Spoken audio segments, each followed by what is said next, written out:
ഇന്നത്തെ കഥയിലേക്ക് എല്ലാവർക്കും സ്വാഗതം. അങ്ങനെ രഞ്ജുവിനെ ഡിസ്ചാർജ് ചെയ്യാൻ വേണ്ടിയിട്ട് ഹോസ്പിറ്റലിലേക്ക് വന്നിരിക്കുകയാണ് ഗോവിന്ദ്.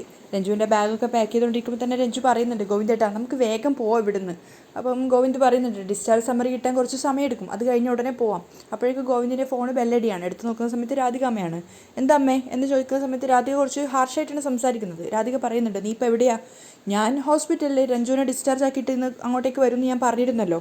അപ്പോൾ രാധിക വളരെ സ്ട്രോങ് ആയിട്ട് പറയാണ്, എനിക്ക് അത്യാവശ്യമായിട്ട് നിന്നെ കാണണം, വളരെ പ്രധാനപ്പെട്ട ഒരു കാര്യം സംസാരിക്കണം. അപ്പോൾ ഗോവിന്ദ് പറയുന്നുണ്ട്, ഞാൻ രഞ്ജുവിനെയും കൂട്ടി ഒരു മണിക്കൂറിനകം അങ്ങോട്ട് എത്താം. അവൾ എത്തുന്നതിന് മുമ്പ് സംസാരിക്കേണ്ട കാര്യമാണ്. ആദ്യം നീ ഇങ്ങോട്ടേക്ക് വാ, നമ്മൾ കണ്ട് സംസാരിച്ചതിന് ശേഷം രഞ്ജുവിനെ ഇങ്ങോട്ടേക്ക് കൊണ്ടുവന്നാൽ മതി. അപ്പോൾ ഗോവിന്ദ് വീണ്ടും പറയുന്നുണ്ട്, എന്താ പ്രശ്നം എന്ന് പറ, അത് നമുക്ക് ഫോണിലൂടെ പറഞ്ഞ് പരിഹരിക്കാം. അത് പറ്റില്ല, ഇക്കാര്യം നേരിട്ടേ സംസാരിക്കൂ, അത് ഇപ്പം തന്നെ വേണം. നീ വേഗം ഇങ്ങോട്ടേക്ക് എത്ത്, ഉടനെ തന്നെ തിരിച്ചു പോവാം. അപ്പം ഗോവിന്ദ് തിരിഞ്ഞ് രഞ്ജുവിനെ നോക്കുകയാണ്. അപ്പം രഞ്ജു ബാക്കിയുള്ള ബാഗ്സൊക്കെ പാക്ക് ചെയ്യാണ്. അപ്പം ഗോവിന്ദ് പറയുന്നുണ്ട്, ഓക്കെ ഞാൻ വരാം. കോള് കട്ട് ചെയ്തിട്ട് രാധിക ഇങ്ങനെ പുച്ഛത്തോടെ നിൽക്കുകയാണ്. ഗോവിന്ദിനുള്ള പണിയാണ് ശരിക്കും അടുത്ത രാധിക പണിയുന്നത്. ഹോസ്പിറ്റലിൽ എത്തിയിട്ടും ഗീതുവിൻ്റെ ടെൻഷൻ മാറിയിട്ടില്ല. കണ്ണേട്ടനെ ഒഴിവാക്കി എങ്ങനെ രഞ്ജുവിനെ ചെമ്പകശ്ശേരിയിലേക്ക് കൊണ്ടുപോകും? വിജയലക്ഷ്മി അമ്മയുടെ കൂടെ രഞ്ജു താമസിക്കട്ടെ എന്ന് പറഞ്ഞാൽ കണ്ണേട്ടൻ സമ്മതിക്കുമോ? എൻ്റെ ഗുരുവായൂരപ്പ, എന്തെങ്കിലും ഒരു മാർഗ്ഗം നീ കാണിച്ചു തരണേ. ഗീതു ആകെ കൂടെ ടെൻഷനിലാണുള്ളത്. ഗീതു രഞ്ജു കിടക്കുന്ന മുറിയിലേക്ക് ചെന്ന സമയത്ത് രഞ്ജു പാക്ക് ചെയ്തുകൊണ്ടിരിക്കുകയാണ്. ഗോവിന്ദ് ആകെ അപ്സെറ്റ് ആയിട്ടാണ് അവിടെ ഇരിക്കുന്നത്. അപ്പോൾ ഗീതു ഇതൊന്നും അറിയാതെയാണ് കയറി ചെല്ലുന്നത്. ഗീതു ചോദിക്കുന്നുണ്ട്, ഇതെന്താ ഇതുവരെ ഡിസ്ചാർജ് ആയില്ലേ? അപ്പോൾ രഞ്ജു പറയുന്നുണ്ട്, ഡിസ്ചാർജ് സമ്മറി കിട്ടിയിട്ടില്ല, അതിൻ്റെ വെയിറ്റിങ്ങിലാ. എങ്കിൽ പിന്നെ ബാഗ് എടുത്ത് കാറിൽ വെച്ചാലോ? അപ്പോൾ രഞ്ജു പറയുന്നുണ്ട്, അത് നമുക്ക് പോകുമ്പോൾ എടുത്താൽ പോരെ, ഞാനൊന്ന് വാഷ്റൂം പോയിട്ട് വരാം എന്ന് പറഞ്ഞിട്ട് രഞ്ജു പോവുകയാണ്. അപ്പോഴേക്കും ഗോവിന്ദ് വേഗം ഗീതുവിൻ്റെ കയ്യിൽ കയറി പിടിച്ചിട്ട് പറയുന്നുണ്ട്, ഗീതു നീ എനിക്കൊരു ഉപകാരം ചെയ്യണം, എനിക്ക് അത്യാവശ്യമായിട്ടേ ഒന്ന് ഓഫീസിൽ പോകണം. കാരണം ഗീതുവിനോട് അമ്മ കാണാൻ വിളിച്ചതാണെന്ന് പറയണ്ടെന്നാണ് ഗോവിന്ദ് തീരുമാനിക്കുന്നത്. അപ്പോൾ ഗീതു ഇങ്ങനെ നോക്കുകയാണ്. നീ രഞ്ജുവിനെയും കൊണ്ടൊന്ന് അറക്കലേക്ക് പോവാമോ? ഗോവിന്ദ് ചോദിക്കുന്നുണ്ട്. ഗീതുവിൻ്റെ മനസ്സ് 10 ലഡു ഒരുമിച്ച് പൊട്ടിയ അവസ്ഥയിലാണുള്ളത്. എന്നാലും നമ്മൾ വിട്ടുകൊടുക്കരുതല്ലോ. അപ്പോൾ ഗീതു ചോദിക്കുന്നുണ്ട്, അല്ല രഞ്ജുവിനെ കണ്ണേട്ടൻ തന്നെ അറക്കലേക്ക് കൊണ്ടുപോകുന്നതല്ലേ അതിൻ്റെ ശരി? ഗോവിന്ദ്, ഓ എന്തൊരു കഷ്ടം, എങ്ങനെയെങ്കിലും ഞാനൊന്ന് ഓഫീസിൽ നിന്ന് വരുന്നത് വരെ ഒന്ന് മാനേജ് ചെയ്തേ പറ്റൂ. അപ്പോൾ ഗീതു ഇങ്ങനെ ജാടയിടുകയാണ്. ഇത് അപേക്ഷയാണോ അതോ ആജ്ഞയാണോ? ദേഷ്യത്തോടെ ഗോവിന്ദ് പറയുന്നുണ്ട്, എങ്ങനെ വേണേലും എടുത്തോ, എങ്കിൽ എനിക്കൊരു വരം തരണം. അപ്പോൾ ഗോവിന്ദ് ചോദിക്കും, വരോ? ഈ പുരാണങ്ങളിലെ ദൈവങ്ങളൊക്കെ വരം കൊടുക്കുന്നത് പോലെ AGM എനിക്കൊരു വരം തരണം. AGMോ? ഏത് AGM? ഗോവിന്ദ് ചോദിക്കുകയാണ്. അപ്പോൾ ഗീതു ചിരിച്ചുകൊണ്ട് പറയാണ്, അറക്കൽ ഗോവിന്ദ് മാധവ്. അത് കേട്ടപ്പോൾ ശരിക്കും ഗോവിന്ദിന് ചിരി വന്നുപോയി. എന്നിട്ട് ഗോവിന്ദ് പറയുന്നുണ്ട്, നിൻ്റെ കുട്ടികൾ ഇതുവരെ മാറിയിട്ടില്ലേ? അപ്പോൾ ഗീതുവിൻ്റെ കുട്ടിക്കളിയുടെ കൂടെ തന്നെ ഗോവിന്ദ് കൂടുകയാണ്. ഗോവിന്ദ് കൈയൊക്കെ എടുത്ത് ഗീതുവിൻ്റെ തലക്ക് മുകളിൽ വെച്ചിട്ട് പറയുന്നുണ്ട്, ഓക്കെ നോം അനുഗ്രഹിച്ചിരിക്കുന്നു ഭക്തേ, ഭക്തയ്ക്ക് എന്ത് വരമാണ് വേണ്ടത്? അപ്പോൾ ഗീതു പറയുന്നുണ്ട്, വര ഇപ്പം വേണ്ട, ആവശ്യം വരുമ്പോൾ ചോദിച്ചോളാം. പുരാണങ്ങളിലൊക്കെ അങ്ങനെയാ, തക്ക സമയത്തേ ചോദിക്കൂ, അപ്പോൾ വാക്ക് മാറ്റരുത്. അപ്പോൾ ഗോവിന്ദ് ഗീതുവിൻ്റെ 2 ചെവിയും കിറുക്കിക്കൊണ്ട് പറയുന്നുണ്ട്, ദൈവങ്ങൾ വാക്ക് മാറ്റാറില്ല, അതുകൊണ്ട് ഭക്തയ്ക്ക് ഉചിതമായ സമയത്ത് വരം ചോദിച്ചോളൂ, നോം തരാം. ഓക്കെ എൻ്റെ ദൈവമേ, ഗീതു പറയാണ്. അപ്പോൾ ഗോവിന്ദ് പോകാൻ വേണ്ടി വീണ്ടും തിരിച്ചു വന്ന് തരും, ഞാനൊരു അത്യാവശ്യ കാര്യത്തിന് ഓഫീസിൽ പോവുകയാണെന്ന് രഞ്ജുവിനോട് പറഞ്ഞാൽ മതി. ഗോവിന്ദ് ഓടിക്കൊണ്ട് പോവുകയാണ്. ഗോവിന്ദ് പോയപ്പോൾ ഗീതു സന്തോഷം കൊണ്ട് തുള്ളിച്ചാടാണ്. ഗീതു ഇച്ഛിച്ചതും കണ്ണേട്ടൻ കൽപ്പിച്ചതും ഒന്ന് തന്നെ. ശരിക്കും ദൈവം അനുഗ്രഹിച്ചതുപോലത്തെ സന്തോഷത്തിലാണ് ഗീതു ഉണ്ടായിരുന്നത്. കാരണം എങ്ങനെ ഗോവിന്ദിനെ ഒഴിവാക്കുമെന്ന് ചിന്തിച്ച സമയത്താണ് ഗോവിന്ദ് തനിയെ ഒഴിഞ്ഞു പോയത്. ഷിബുവിൻ്റെ കൂടെ കാറിൽ വീട്ടിലേക്ക് പോയിക്കൊണ്ടിരിക്കുകയാണ് ഗോവിന്ദ്. ആ സമയത്ത് ഷിബു ചോദിക്കുന്നുണ്ട്, സാർ വീട്ടിലേക്കല്ലേ? പക്ഷേ ഗോവിന്ദിൻ്റെ മനസ്സിൽ മൊത്തം ഉള്ളത്, ഗീതു എന്ത് വരമായിരിക്കും ചോദിക്കാൻ ഉദ്ദേശിക്കുന്നത്? എന്തോ ഒരു വലിയ കാര്യമാണ് അവൾ എന്നിൽ നിന്ന് പ്രതീക്ഷിക്കുന്നത്. ആ പ്രതിജ്ഞ പിൻവലിക്കണമെന്നായിരിക്കോ അവൾ ആവശ്യപ്പെടാൻ പോകുന്നത്? അവൾ അങ്ങനെ ആവശ്യപ്പെട്ടാൽ വെറുതെ ആവശ്യമില്ലാത്ത കാര്യങ്ങളൊക്കെ എന്തിനാണ് ചിന്തിക്കുന്നത്? ഇതിപ്പോൾ അവളെയും കൂട്ടി കാനഡയ്ക്ക് കൊണ്ടുപോകണമെന്നായിരിക്കും അവൾ ആവശ്യപ്പെടാൻ പോകുന്നത്. എന്തായാലും സമയമുണ്ടല്ലോ, ഇപ്പോഴേ ടെൻഷൻ അടിക്കണ്ട, അവൾ ആവശ്യമുള്ള സമയത്ത് ചോദിക്കട്ടെ. ഗോവിന്ദ് ഇങ്ങനെ സ്വയം മനസ്സിൽ ഓരോന്ന് ചിന്തിക്കുന്നതിനനുസരിച്ച് മുഖഭാവങ്ങൾ മാറിക്കൊണ്ടിരിക്കുന്നുണ്ട്. അതൊക്കെ ഷിബു ഇങ്ങനെ തിരിഞ്ഞിടക്കിടക്ക് നോക്കുന്നുണ്ട്. ഗോവിന്ദ് ഈ ലോകത്തൊന്നും അല്ല എന്നുള്ളത് ഷിബുവിന് മനസ്സിലാവുകയാണ്. അതുപോലെ തന്നെ രഞ്ജുവിനെയും കൂട്ടിയിട്ട് ചെമ്പകശ്ശേരിയിലേക്കാണ് ഗീതു പോയിക്കൊണ്ടിരിക്കുന്നത്. രഞ്ജു നല്ല മയക്കത്തിലാണ്. അജാസാണ് വണ്ടി എടുക്കുന്നത്. അപ്പോൾ ഗീതു ചിന്തിക്കുന്നുണ്ട്, ഞാൻ ചോദിക്കുന്ന വരം തരാമെന്ന് കണ്ണേട്ടൻ സമ്മതിച്ചിട്ടുണ്ട്, പക്ഷേ ഞാൻ ചോദിക്കാൻ പോകുന്ന കാര്യം കേട്ടാൽ കണ്ണേട്ടൻ സമ്മതിക്കുമോ? ഞാൻ ചോദിക്കാൻ പോകുന്ന വരം രഞ്ജുവും വിജയലക്ഷ്മി അമ്മയും ഒരുമിച്ച് താമസിക്കട്ടെ എന്നാ. കണ്ണേട്ടൻ അത് സമ്മതിക്കുമോ? ഇതിൻ്റെ പേരിൽ ഞാനും കണ്ണേട്ടനും തമ്മിൽ വലിയ പ്രശ്നം ഉണ്ടാവും. എന്ത് വന്നാലും ഞാൻ എൻ്റെ സ്റ്റാൻഡിൽ ഉറച്ചു നിൽക്കും. ഗീതു ഇങ്ങനെയൊക്കെ ചിന്തിക്കുമ്പോഴേക്കും അജാസിൻ്റെ ഫോണ് ബെല്ലടിയാണ്.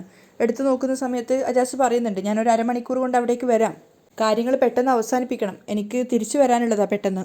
വേറെ തടസ്സങ്ങളൊന്നും ഇല്ലല്ലോ അല്ലേ? ഓക്കെ, ശരി ശരി എന്നൊക്കെ പറഞ്ഞിട്ടാണ് അജാസ് കോൾ കട്ട് ചെയ്യുന്നത്.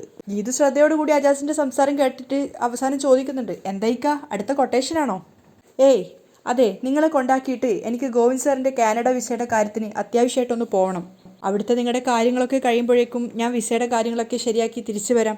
ഗീതു അത് സമ്മതിക്കുകയാണ്. ശേഷം അജാസ് വണ്ടിയെടുക്കുന്നുണ്ട്. അപ്പം ഗീതു നോക്കുമ്പോൾ രഞ്ജു നല്ല മയക്കത്തിൽ തന്നെയാണ്. അപ്പോൾ ഗീതു വിചാരിക്കുകയാണ്, കാനഡയിലേക്ക് കണ്ണേട്ടെ കാണാൻ പോകുന്ന ധ്യാൻ ഇവിടെ എത്തിയെന്ന കാര്യം കണ്ണേട്ടൻ അറിഞ്ഞിട്ടില്ല. ആ കണ്ടുമുട്ടൽ ഒരു സർപ്രൈസ് ആവട്ടെ. എന്നിട്ട് പുഞ്ചിരിച്ചുകൊണ്ട് രഞ്ജുവിനെ തന്നെ നോക്കി നിൽക്കുകയാണ്. അങ്ങനെ ചെമ്പകശ്ശേരിയിലെത്തിയ സമയത്ത് രഞ്ജുവിനെ ഗീതു തട്ടി വിളിക്കുന്നുണ്ട്, വീടെത്തി എന്നൊക്കെ പറഞ്ഞിട്ട്. ഓ, ഞാൻ മയങ്ങിപ്പോയി എന്നൊക്കെ പറഞ്ഞുകൊണ്ട് രഞ്ജു ഉറക്കത്തിൽ നിന്ന് എണീക്കുകയാണ്. പക്ഷേ എഴുന്നേറ്റ് ഡോറ് തുറന്ന് പുറത്തിറങ്ങിയപ്പോൾ ചെമ്പകശ്ശേരിയുടെ ബോർഡ് വായിച്ചതും രഞ്ജുവിൻ്റെ ദേഷ്യം അങ്ങോട്ടേക്ക് വരികയാണ്. ആ ബോർഡ് വായിച്ചതും ഗീതുവിൻ്റെ നേരെ ചാടി തുള്ളി പോയിട്ട് ചോദിക്കുന്നുണ്ട്, ഗീതു ആര് പറഞ്ഞ് എന്നെ ഇങ്ങോട്ടേക്ക് കൊണ്ടുവരാൻ? ഇതല്ലേ നിൻ്റെ വീട്? ഗീതു ചോദിക്കുന്നുണ്ട്. You cheat! ആ സ്ത്രീയുമായിട്ട് ഒരു ബന്ധമില്ലെന്ന് പറഞ്ഞ് നീ എന്നെ ചതിച്ചതാണല്ലേ? രഞ്ജു ഷൗട്ട് ചെയ്യുന്ന ശബ്ദം കേട്ടപ്പോൾ അജാസും കാറിൽ നിന്ന് ഇറങ്ങുകയാണ്. അപ്പോൾ രഞ്ജു ചോദിക്കുന്നുണ്ട്, എന്നെ ഇവിടെ എത്തിക്കാൻ വേണ്ടി ആ സ്ത്രീയുമായിട്ട് നീയും ചേർന്ന് നടത്തിയ കപട നാടകമാണല്ലേ ഇതൊക്കെ?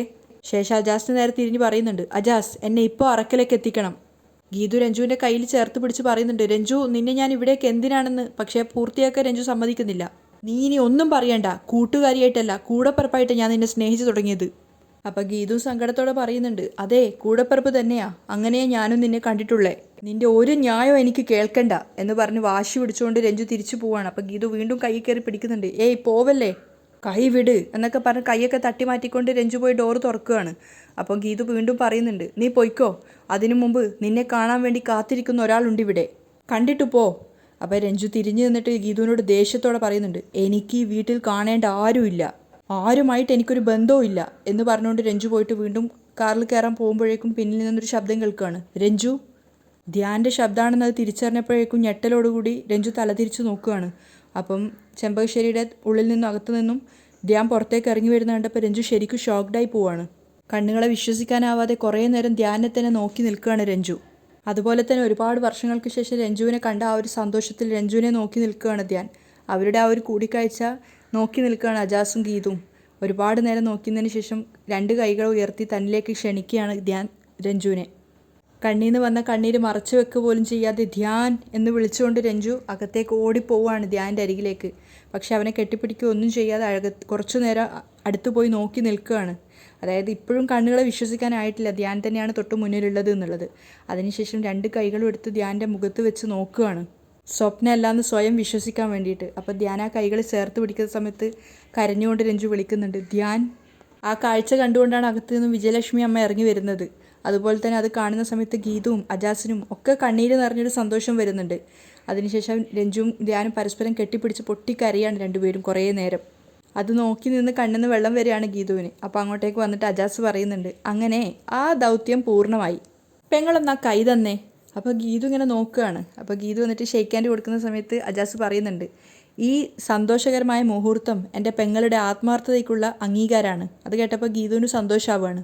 അപ്പോൾ അജാസ് പറയുന്നുണ്ട്, എന്നാലേ ഇവിടുത്തെ ബാക്കി കാര്യങ്ങളൊക്കെ നോക്കിക്കോ, ഞാൻ പോയിട്ട് അരമണിക്കൂറിനകം തിരിച്ചു വരാം. അപ്പോഴും ധ്യാനും രഞ്ജുവും കെട്ടിപ്പിടിച്ച് പൊട്ടിക്കരയുക തന്നെയാണ്. ആ കാഴ്ച കണ്ടു നിൽക്കുന്തോറും വിജയലക്ഷ്മിക്കും കരച്ചിൽ വരുന്നുണ്ടായിരുന്നു. അത് കഴിഞ്ഞ് ധ്യാൻ രഞ്ജുവിനെ മാറ്റി നിർത്തുകയാണ്. അപ്പോഴേക്കും ഗീതു അകത്തേക്ക് വരികയാണ്. അതുപോലെ തന്നെ വിജയലക്ഷ്മി അമ്മ പുറത്തേക്ക് ഇറങ്ങി വരികയാണ്. അടുത്തെത്തിയപ്പോൾ ഗീതു പറയുന്നുണ്ട്, രഞ്ജു നിന്നെയും ധ്യാനെയും തമ്മിൽ അകറ്റിയത് അമ്മയാണെന്നുള്ളത് നിൻ്റെ തെറ്റിദ്ധാരണയായിരുന്നു. അപ്പം രഞ്ജു സങ്കടത്തോടു കൂടി വിജയലക്ഷ്മി അമ്മയെ നോക്കുകയാണ്. അവരൊരു വലിയ ശരിയില്ലാത്ത രീതിയിലൊന്ന് ചിരിക്കുകയാണ്. കാരണം ഇതൊന്നും ചെയ്തത് താനല്ല എന്നൊരർത്ഥത്തിൽ. അപ്പം ഗീതു പറയുന്നുണ്ട്, ഇപ്പോൾ നിങ്ങളെ തമ്മിൽ ഒന്നിപ്പിക്കാൻ മുൻകൈ എടുത്തതും ആ അമ്മ തന്നെയാണ്. അപ്പോൾ രഞ്ജു അവരെ തന്നെ നോക്കി നിൽക്കുകയാണ്. അപ്പോൾ അവർ തലതാഴ്ത്തിയിട്ട് സങ്കടത്തോടു കൂടി നിൽക്കുന്നുണ്ട്. മാത്രമല്ല രഞ്ജുവിനെ നോക്കിയിട്ട് ആർക്കോ വേണ്ടി എന്ന പോലെ സങ്കടത്തോടെ ചിരിക്കുകയാണ്. പക്ഷേ രഞ്ജു നോക്കുന്ന ആ ഒരു ധൈര്യത്തിൽ രഞ്ജുവിനെ കയ്യിലേക്ക് ചേർത്ത് പിടിച്ചിട്ട് വിജയലക്ഷ്മി അമ്മ പറയുന്നുണ്ട്, മോളെ. അപ്പോൾ കൈ തട്ടി മാറ്റാനോ പിൻവലിക്കാനോ ഒന്നും രഞ്ജു നിൽക്കുന്നില്ല. ആ ഒരു സന്തോഷത്തിൽ അവർ പറയുന്നുണ്ട്, അകത്തേക്ക് വാ മോളെ. ധ്യാൻ, മോളെ ഗീതു എന്ന് പറഞ്ഞുകൊണ്ട് ഗീതുവിൻ്റെ കൈയും ചേർത്ത് പിടിച്ച് ഗീതുവിനെ ഒരു കയ്യിലും രഞ്ജുവിനെ ഒരു കയ്യിലുമായിട്ട് പിടിച്ചുകൊണ്ട് അവരകത്തേക്ക് പോവുകയാണ്. തൊട്ട് പിന്നാലെ തന്നെ ധ്യാനും. നേരെ പൂജാമുറിയിലേക്ക് പോയി ദൈവങ്ങളെ വിളക്ക് കത്തിച്ച് പ്രാർത്ഥിച്ചതിന് ശേഷമാണ് അവർ സംസാരിക്കാൻ തുടങ്ങിയത്. ഗീതു എല്ലാവരും കേൾക്കാൻ വേണ്ടി രഞ്ജുവിനോട് പറയുന്നുണ്ട്, ബിസിനസ് തകർന്ന് കടക്കെണിയിലായ ധ്യാനെ മറ്റാരെയും അറിയിക്കാതെ കാനഡയിലേക്ക് ജോലി വാങ്ങിക്കൊടുത്ത് അവിടേക്ക് അയച്ചത് നിന്റെ അമ്മയായിരുന്നു.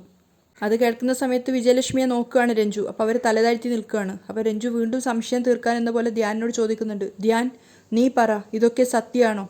അപ്പോൾ ധ്യാൻ പറയുന്നുണ്ട്, അതെ, ആ സമയത്ത് എൻ്റെ മുന്നിൽ ആത്മഹത്യയെ മാർഗമുണ്ടായിരുന്നുള്ളൂ. എൻ്റെ എല്ലാ കടങ്ങളും തീർത്ത് സ്വന്തം കാലിൽ ഞാൻ എന്ന് നിൽക്കാനാവുന്നുവോ അന്നേ നീ ഞാൻ എവിടെയുണ്ടെന്ന് അറിയാവുള്ളൂന്ന് ഞാനാ ആൻറ്റിയോട് ആവശ്യപ്പെട്ടത്. ആ ഉറപ്പ് കിട്ടിയ ശേഷം ഞാൻ ഈ നാട്ടിൽ നിന്ന് തന്നെ പോയത്. വിജയലക്ഷ്മി അമ്മ ഒന്നും പറയാതെ തലതാഴ്ത്തി നിൽക്കുകയാണ്. അപ്പോൾ രഞ്ജു ചോദിക്കുന്നുണ്ട്, നിൻ്റെ കൂടെ എപ്പോഴും ഉണ്ടായിരുന്നവളല്ലേ ഞാൻ? ചെറിയ കാര്യങ്ങൾ പോലും എന്നോട് നീ പറയാറുണ്ടായിരുന്നതല്ലേ? എന്നിട്ടെന്താ ഇത്രയും വലിയൊരു പ്രതിസന്ധി ഉണ്ടായപ്പോൾ എന്നോടൊരു വാക്ക് പോലും പറയാതെ ഒളിച്ചോടിയത്? അപ്പം ഞാൻ പറയുന്നുണ്ട്, അപ്പോഴത്തെ സാഹചര്യത്തിൽ നിന്നെ സ്വീകരിക്കാൻ എനിക്ക് കഴിയുമായിരുന്നില്ല രഞ്ജു. അപ്പം രഞ്ജു ധ്യാനിനോട് ചോദിക്കുകയാണ്, പെട്ടെന്ന് ഒരു ബിസിനസ് തകർച്ച ഉണ്ടാവാൻ എന്തായിരുന്നു കാരണം? അപ്പം ഗീതു പറയുന്നുണ്ട്, ഇനി കഴിഞ്ഞുപോയ കാര്യങ്ങളൊക്കെ പോസ്റ്റ്മോർട്ടത്തിന് വെക്കണോ? അപ്പം രഞ്ജു അറിയാ, എൻ്റെ കുഴപ്പം കൊണ്ടാണോ അങ്ങനെ സംഭവിച്ചതെന്ന് അറിയാനാ. അപ്പം ധ്യാൻ പറഞ്ഞു കൊടുക്കുന്നുണ്ട്, അവസാന ഘട്ടത്തിൽ എന്നെ പിടിച്ചു നിർത്തിയത് നീ എന്നെ ഏൽപ്പിച്ച ആ സ്വർണമാ. ആ ഒരു സമയത്ത് എൻ്റെ ഒരു അവസാന പിടിവള്ളി ആ സ്വർണ്ണമായിരുന്നു. പക്ഷെ പെട്ടെന്നൊരു ദിവസം വന്ന് നീ ആ സ്വർണ്ണമൊക്കെ തിരിച്ചു ചോദിച്ചപ്പോൾ അതൊക്കെ എടുത്തു തരാൻ എനിക്കെൻ്റെ സ്ഥാപനം തന്നെ കൈമാറേണ്ടി വന്നു. ആ സംഭവം എല്ലാവരും ഓർത്തെടുക്കുകയാണ്. കാരണം അറക്കൽ ആമാടപ്പെട്ടിയിലുണ്ടായിരുന്ന ആ സ്വർണ്ണങ്ങളാണ് രഞ്ജു തിരിച്ചു വാങ്ങിച്ചിട്ടുണ്ടായിരുന്നത് ധ്യാൻ്റെ കയ്യിൽ നിന്നും. ആ സ്വർണ്ണങ്ങളാണ് ഗീതുവിന് കൊണ്ടുപോയി കൊടുത്തതും. അതൊക്കെ കഴിഞ്ഞതിന് ശേഷം ധ്യാൻ പറയുന്നുണ്ട്, നീയും അമ്മയുമായിട്ട് പിണങ്ങി കഴിയുമായിരുന്നു എന്ന് ഞാൻ ഈ അടുത്ത കാലത്താണ് അറിഞ്ഞത്. നിങ്ങളുടെ പിണക്കം മാറ്റാൻ കൂടിയാണ് ഞാൻ വന്നത്. അപ്പം രഞ്ജു അമ്മയെ തന്നെ നോക്കി നിൽക്കുകയാണ്. വിജയലക്ഷ്മി അമ്മ സങ്കടത്തോടെ തലതാഴ്ത്തി നിൽക്കുന്നുണ്ട്. അപ്പം ധ്യാൻ പറയാണ്, രഞ്ജു നീ ഇനി അമ്മയുമായിട്ട് പിണങ്ങി കഴിയാൻ പാടില്ല. അപ്പോൾ അവൾ അവർക്ക് അരികിലേക്ക് പോവുകയാണ്. കുറച്ചു നേരം നോക്കിയതിന് ശേഷം അവൾ കെട്ടിപ്പിടിച്ചുകൊണ്ട് കരഞ്ഞുകൊണ്ട് പറയുന്നുണ്ട്, അമ്മേ സോറി. അങ്ങനെ വീണ്ടും വീണ്ടും അത് ആവർത്തിക്കുകയാണ്, സോറി അമ്മേ സോറി എന്നൊക്കെ പറഞ്ഞിട്ട്. ഇത് കാണുന്ന സമയത്ത് ശരിക്കും ഗീതുവിനാണ് ആ ഒരു സന്തോഷത്തിൻ്റെ കണ്ണീര് വരുന്നത്. അവളിങ്ങനെ അത് കണ്ടിട്ട് എന്താ പറയുക, ആ അമ്മയെ മകളെ ഒരുമിപ്പിക്കാൻ താൻ കാരണമായല്ലോ എന്നുള്ള ആ ഒരു സന്തോഷത്തിലാണ് നിൽക്കുന്നത്. അതേസമയം അറക്കൽ രാധിക പ്രിയയുടെ വരവും കാത്തിരിക്കുകയാണ്. ഈ പ്രിയ എന്താ എത്താത്തത്? കണ്ണം വരുന്നതിന് മുമ്പ് അവൾ എത്തിയില്ലെങ്കിൽ കാര്യങ്ങളൊക്കെ എങ്ങനെയാണ് സംസാരിക്കുക? വീണ്ടും പ്രിയയെ വിളിക്കാൻ ശ്രമിക്കുമ്പോഴേക്കും ഗോവിന്ദിൻ്റെ കാറ് മുറ്റത്ത് വന്ന് നിൽക്കുന്നത് രാധിക കാണുന്നുണ്ട് ബാൽക്കണിയിൽ നിന്നും. ഗോവിന്ദ് വെപ്രാളത്തോടെ താഴെ നിന്നും കയറി വരുന്നത് രാധിക കാണുന്നുണ്ട്. ഗോവിന്ദ് വന്നപ്പോൾ തന്നെ അടുത്ത് വന്നിട്ട് രേഖ ചോദിക്കുന്നുണ്ട്, രഞ്ജുവിനെ കൊണ്ടുവന്നില്ലേ ഗോവിന്ദേട്ടാ? പക്ഷേ അതിന് മറുചോദ്യമാണ് ഗോവിന്ദ് ചോദിക്കുന്നത്, ഇവിടെ എന്തെങ്കിലും പ്രശ്നം ഉണ്ടായോ? ഇല്ല. എന്താ ഗോവിന്ദേട്ടാ? അമ്മ എവിടെ? ബാൽക്കണിയിലുണ്ടായിരുന്നു രേഖ പറയണം. അപ്പോഴേക്കും ഗോവിന്ദ് വേഗം വെപ്രാളപ്പെട്ടുകൊണ്ട് അങ്ങോട്ടേക്ക് പോവുകയാണ്. അപ്പോൾ ഷിബു തിരിച്ചു പോകാൻ നോക്കുമ്പോൾ രേഖ ചോദിക്കുന്നുണ്ട്, ചേട്ടാ എന്താ സംഭവം? രഞ്ജുവിനെ കൊണ്ടുവരാൻ പോയതല്ലേ, എന്നിട്ട് അവളെവിടെ പോയി? എന്താ സംഭവം എന്ന് എനിക്കും അറിയില്ല. ഗോവിന്ദ് സാറ് ഹോസ്പിറ്റലിൽ നിൽക്കുമ്പോൾ രാധിക മാഡത്തിൻ്റെ വിളി വന്നു എന്ന് പറഞ്ഞു, അത്യാവശ്യമായിട്ട് വീട്ടിലോട്ടേക്ക് വരാൻ. എന്തായിരിക്കും സംഭവം? രേഖ ഇങ്ങനെ ആലോചിക്കുകയാണ്. എന്നിട്ട് രഞ്ജുവിനെ ഡിസ്ചാർജ് ചെയ്തില്ലേ? രഞ്ജു മാഡത്തിനെ കൊണ്ടുവരാൻ ഗീതു മാഡത്തിനെ പറഞ്ഞ് ഏൽപ്പിച്ചിട്ടാണ് സാർ ഇങ്ങോട്ടേക്ക് പോകുന്നത്. അപ്പോഴേക്കും പ്രിയയും വിനോദും കൂടെ വരുന്ന കണ്ടപ്പം രേഖ ഇങ്ങനെ അത്ഭുതത്തോടെ നോക്കി നിൽക്കുകയാണ്. അപ്പം ഷിബു പറയുന്നുണ്ട്, ഇവിടെ എന്തോ ചടങ്ങുണ്ടെന്ന് തോന്നുന്നു. പ്രിയ കൂടി വന്ന കണ്ടപ്പോൾ രാധിക ശരിക്കും സന്തോഷമായി. പ്രിയ എത്തി, ഇനി ഗോവിന്ദിനെ കൊടുക്കാൻ എളുപ്പാ. ദൈവം കൂടി എൻ്റെ ഒപ്പം ഉണ്ടെങ്കിൽ ഈ ഗെയിം ഞാൻ തന്നെ ജയിക്കും. പ്രിയ അടുത്തെത്തിയപ്പോഴേക്കും രേഖ ചോദിക്കുന്നുണ്ട്, എന്താ പെട്ടെന്നൊരു വരവ്? അമ്മ പറഞ്ഞു എത്രയും പെട്ടെന്ന് ഇങ്ങോട്ടേക്ക് വരാൻ. കാര്യമൊന്നും പറഞ്ഞില്ല. അപ്പോഴേക്കും രേഖ രണ്ടുപേരെ അകത്തേക്ക് ക്ഷണിച്ച് കൂട്ടിക്കൊണ്ടു പോവാണ്. ഗോവിന്ദ് വെപ്രാളത്തോടെ സ്റ്റെപ്പ് കയറി മുകളിലെത്തിയപ്പോൾ രാധികയെ കാണുന്നുണ്ട്. ഗോവിന്ദിനെ കണ്ടതും രാധികയുടെ മുഖത്ത് ആ ഒരു കൗശല ചിരി വരുന്നുണ്ട്. പെട്ടെന്ന് ഗോവിന്ദ് അടുത്തെത്തുമ്പോഴേക്കും ആ ഭാവം മാറ്റി സങ്കടത്തോടു കൂടി നിൽക്കുകയാണ്. അടുത്തെത്തിയതും ഗോവിന്ദ് ചോദിക്കുന്നുണ്ട്, എന്തിനാ എന്നോട് അത്യാവശ്യമായിട്ട് വരാൻ പറഞ്ഞത്? ഞാൻ രഞ്ജുവിനെ ഡിസ്ചാർജ് ചെയ്തിട്ട് കൂട്ടിക്കൊണ്ട് വരാൻ പോയതല്ലേ? അപ്പോൾ രാധിക പറയുന്നുണ്ട്, രഞ്ജുവിൻ്റെ കാര്യം സംസാരിക്കാൻ തന്നെയാ ഉടനെ വരാൻ പറഞ്ഞത്. എന്താ പുതിയ പ്രശ്നം? ഗോവിന്ദ് ചോദിക്കുകയാണ്. അപ്പോൾ രാധിക പറയുന്നുണ്ട്, കിഷോറിൻ്റെ പ്രശ്നം പരിഹരിച്ചപ്പോൾ ഗീതുവിൻ്റെ പേരിലുള്ള പേരുദോഷം മാറി. പക്ഷേ ഇപ്പം ആ പേരുദോഷം നിനക്കാണ്. എനിക്കോ? ഗോവിന്ദ് ചോദിക്കുന്നുണ്ട്. അതെ, നിന്റെ ഫ്രണ്ടാണെന്ന് പരിചയപ്പെടുത്തി ഇവിടെ താമസിപ്പിച്ചിരിക്കുന്ന രഞ്ജു. ആ രഞ്ജു ആരാണ്? രാധിക ഗോവിന്ദിൻ്റെ മുഖത്തേക്ക് നോക്കി ചോദിക്കുകയാണ്. ആ ചോദ്യം കേട്ടതും ഗോവിന്ദ് ഒന്ന് പോയിട്ടുണ്ട്. എന്താ മറുപടി പറയേണ്ടതെന്നറിയാതെ അമ്മയുടെ മുഖത്തേക്ക് തന്നെ നോക്കി നിൽക്കുന്ന ഗോവിന്ദിൻ്റെ ആ ഒരു ഭാഗമായിട്ടാണ് ഇന്നത്തെ എപ്പിസോഡ് അവസാനിക്കുന്നത്.